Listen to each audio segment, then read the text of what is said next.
secrets that hide. So come on in and take a seat. Get ready for a show where anything can happen and the energy will flow. Welcome to the fun house where the music's loud and the lights are bright. A one-of-a-kind experience that will keep you up all night. You might get just Paul, or maybe one of his friends. Jazzy the Jester, Max the Magnificent, Logan the Legend. They're all here to take you on a ride. So join Paul and friends and let the good times roll. In the world of the fun house, where anything goes, let's go.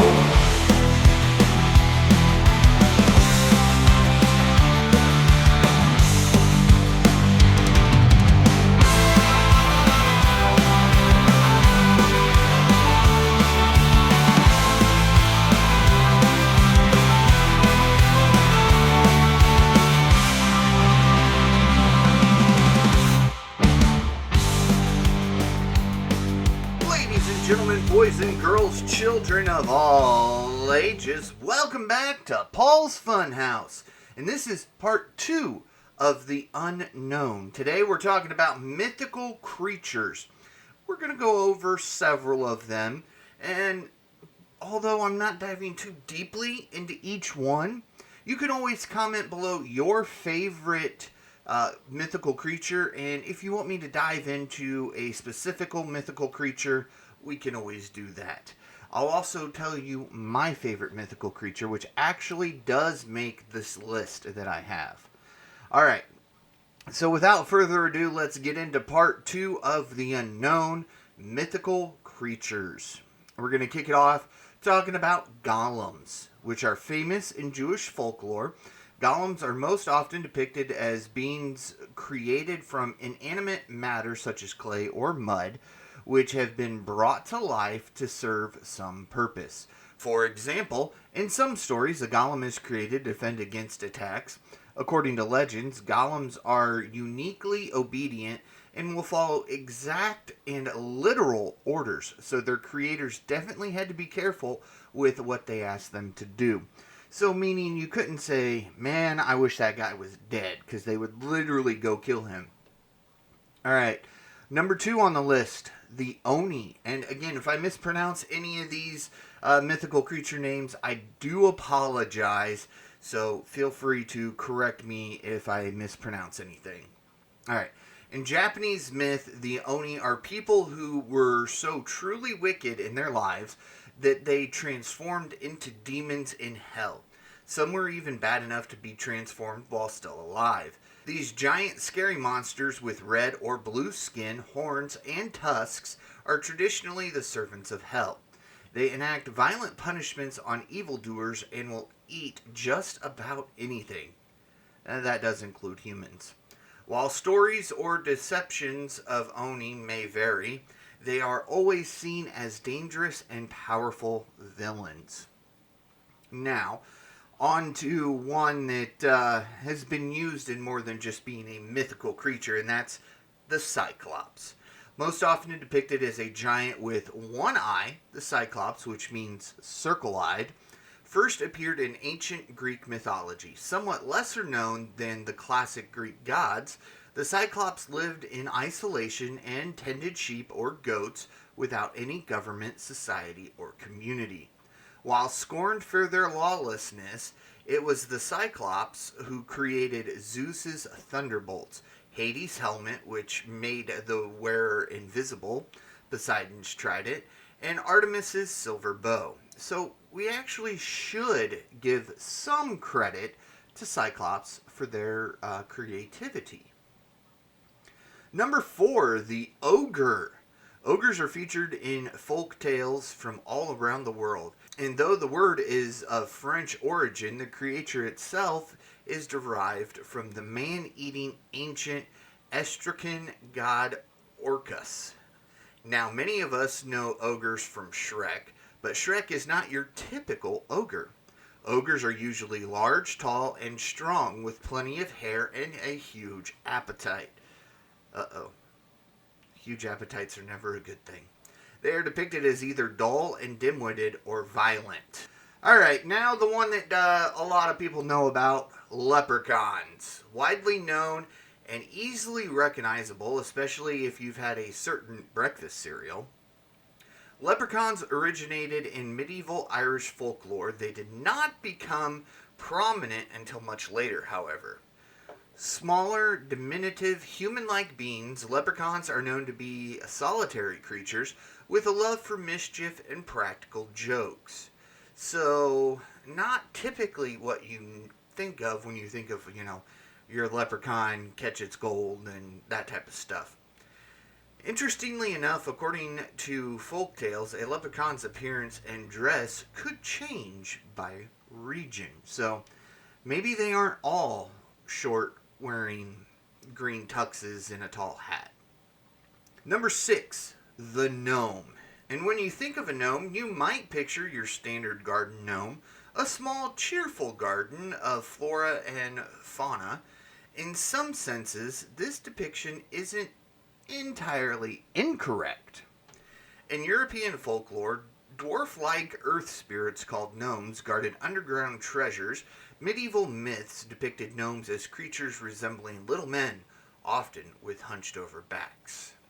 So they may not stand straight up with that little pointy hat.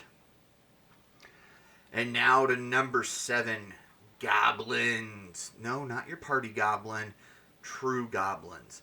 First appearing in Germanic and British folk tales, goblins vary in abilities, physical appearance, and purposes depending on the story and purpose. Like many other European legends, the origin of goblin mythology is not exactly clear.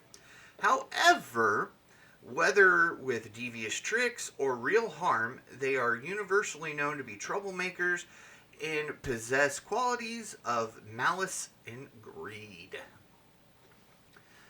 And now on to number 8, the fairies. No, not Tinkerbell. Fairies, also known as fae, can be traced back to old French medieval romance stories.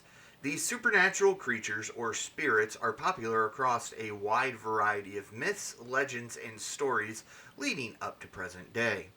Generally, when we think of fairies, we think of small winged magical creatures. However, fairies were rarely depicted with wings outside of Victorian artwork. In folk tales, fairies flew using magic and occasionally caught a ride on the back of a friendly bird. One thing I will say, if you are a believer of fairies or of the fae, be careful with mushroom circles. I've always heard if you come across a circle of mushrooms in a field or by a tree, leave it alone. Don't step on it. Don't mess with it. Because if you do, you will make the fairies mad, which is not a good thing. Number 9, Gorgon. Another memorable mythical creature from ancient Greece. The Gorgons, such as the famous Medusa, were vicious monsters capable of turning victims to stone with just one look. The Gorgons' appearance was an interesting mix of beautiful and frightening, with their most notable feature being the fact that they had live snakes instead of hair. Gorgon myths are important lessons in not being tricked by beauty alone. On to number 10, the mermaid. Mermaids have a unique allure that has captivated people throughout history. Myths of half-human, half-fish creatures can be traced all the way back to ancient Babylon. Similarly, merpeople are featured in Syrian, Polynesian, and Greek mythology. While some cultures depicted mermaids as beautiful and romantic, in Irish folklore, mermaids could transform into human form and marry humans. Sometimes mermaid stories took on a more sinister tone when they were capable of foretelling and bringing disaster. Number 11. The Scorpio Man is a monstrous creature that originated in ancient Mesopotamia, specifically in Babylonian creation myths. They are a hybrid of a scorpion and a man, with the body of a scorpion and the face, torso, and arms of a man. While they are terrifying in appearance and were created to wage war against gods, they also stand as guardians and often warn travelers who might be in danger. On to number 12. We're just moving right along, aren't we? The Minotaur. According to Greek myth, the Minotaur was the offspring of the queen of Crete and a majestic bull that came from the sea. The Minotaur had the body of a man with the head and tail of a bull. King Minos was so horrified by this creation that he had a complicated maze called the Labyrinth built to imprison him. On to number 13. Like the Minotaur, it's centaurs. Another human and animal hybrid from Greek legend is the centaur. Centaurs have the body of a horse with the head and chest of a man. While these creatures were widely depicted as wild, there was a centaur child named Chiron who possessed great wisdom. He tutored several characters of Greek myth. Sticking with the hybrid of animal and man, fauns, also known as goatmen, were carried over to Roman mythology from the Greek satyrs. In turn, satyrs' appearance was based on the god Pan, with the legs and tail of a goat and the upper body of a man. In art, they also feature other goat-like features such as horns and pointed ears. These goatmen offered guidance to travelers in need.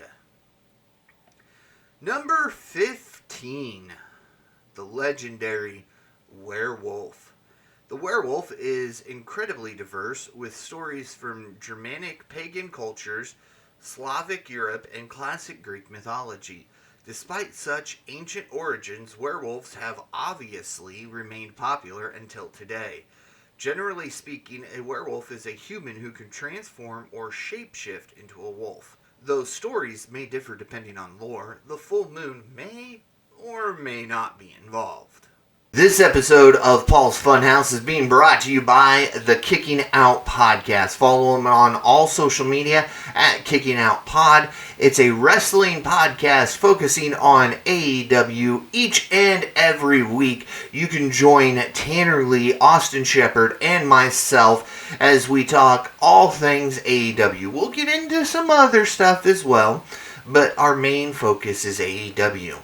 And the fantastic news about the Kicking Out podcast is they've got great merchandise. So you can support a great podcast and look fantastic doing so. All you need to do is go to kickingOutShop.com to support a great podcast and look fantastic doing so. And there's some great news all August long. You can enter promo code FUNHOUSE and get free shipping on your entire order. It's kickingOutShop.com, promo code FUNHOUSE, FUNHOUSE, for free shipping on your entire order. So check out kickingOutShop.com today and get your Kicking Out Podcast merchandise. And now, back to your regularly scheduled programming. On to number 16, Nessie, the Loch Ness Monster.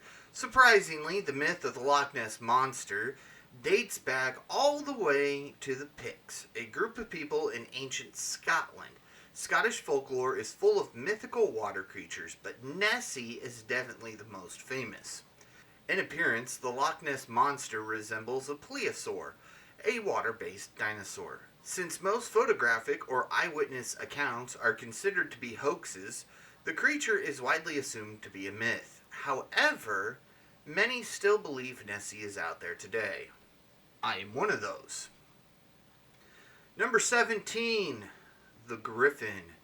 A hybrid of a lion and an eagle. The Griffin was a powerful, majestic creature of ancient Egyptian and Persian mythology. Traditionally, griffins were depicted with the body, tail, and hind legs of a lion, in addition to the head, wings, and talons of an eagle. However, sometimes the art of griffins features the creatures with lions' front paws as well. In legend, griffins were guardians over great treasure and riches. Number 18, the Phoenix. A mythical eagle-like creature, generally known for bursting into flames at the end of their life, only to emerge from the ashes as a young phoenix. In both ancient Egyptian and classical myths, The phoenix was associated with sun worship and was depicted as a large bird with gold and red feathers that could live for hundreds of years. The phoenix was a symbol of immortality, eternity, and resurrection. Number 19, the basilisk. In European legend, the basilisk is a serpentine creature who, much like the Gorgons of Greek mythology, can kill with one look. Basilisks, sometimes called the kings of serpents, are featured in literature, including works by Chaucer and Leonardo da Vinci, as well as religious texts such as the Bible. It was hypothesized that basilisks could be killed by subjecting them to the odor of weasels, griffin's tears, or seeing its own reflection. Number 20, the unicorn. Unicorns, a horse or sometimes goat-like animal with a single horn, is from ancient mythology in Mesopotamia, India, Greece, and China, and is seen all the way into the modern age. People have been fascinated by these majestic creatures. Unicorns were said to contain healing properties. For example, if you drank from a cup made out of a unicorn horn, you would be protected from poisons. Number 21, the dragon. Dragons are giant serpent-like winged monsters that have been featured in myths from all around the world. Despite being so well known, the origin of the dragon myth is something of a mystery. Furthermore, there are some cultures that believe that the creatures are not in fact mythical, but rather giant creatures who had previously died out, like the dinosaurs. Yeah, I'm one of those who believes that. There's no origin on them, as I stated, so where did they come from? Well, they can only come from being seen, or maybe the remains being found. Number 22, Bigfoot. While many believe that this creature is the missing link between apes and human beings, Bigfoot, or Sasquatch, is widely considered to be a mythological being. Bigfoot is described as being a large, hairy humanoid creature somewhere between 6 and 9 feet tall. Specific to North American folklore, supposed Bigfoot sightings have occurred in Northern California, Oregon, Washington, and British Columbia. And as we talked on Monday, see, I'm not the only one who thinks it's the missing link between apes and human beings. So, that makes a whole lot more sense now than just the what if I was talking about on Monday. Alright, number 23, the Chimera, or Chimera. In Greek mythology, the Chimera was a fire-breathing mythical creature, usually depicted as a lion merged with a goat and a snake, which was related to monsters such as Cerberus. However, the term chimera is now often used to describe any creature that is a hybrid of multiple animals, often composed of wildly different parts. Number 24, the Hydra. Another mythical creature from ancient Greece, the Hydra was depicted as a gigantic, snake-like monster with many heads, each of which could dispel acid. In mythological accounts, cutting off one of the Hydra's heads would result in 2 more growing in its place. Before his death at the hands of Hercules, the Hydra was known to terrify people living in the marshes of Lerna. Alright, number 25, the zombie. For anyone who likes horror films, you'll know that zombies have a long and varied history, not only in Hollywood, but in legend. Zombies originated in Haitian folklore, with the Haitian French term zombie, or Haitian Creole zombie, used to describe a corpse reanimated through magic or other means. Across the years, zombie stories have shifted to meet current cultural fears and contexts, and bodies are often reanimated through viruses or other scientific processes. Or cell phones, like we talked about on Monday. Alright, number 26, Pontianak. One of the scariest ghost stories from around the world is the story of the Pontianak. In Indonesian and Malaya mythology, the Pontianak is a female spirit of a woman who died while pregnant. The Pontianak is a pale creature with long dark hair and red eyes, and while objectively frightening, she can transform into a beautiful woman to prey on men. She is said to appear at the full moon and feast on the bodily organs of her victims. Number 27, the Banshee. Originating in Irish folk tales, the Banshee is a female spirit said to appear preceding the death of a loved one.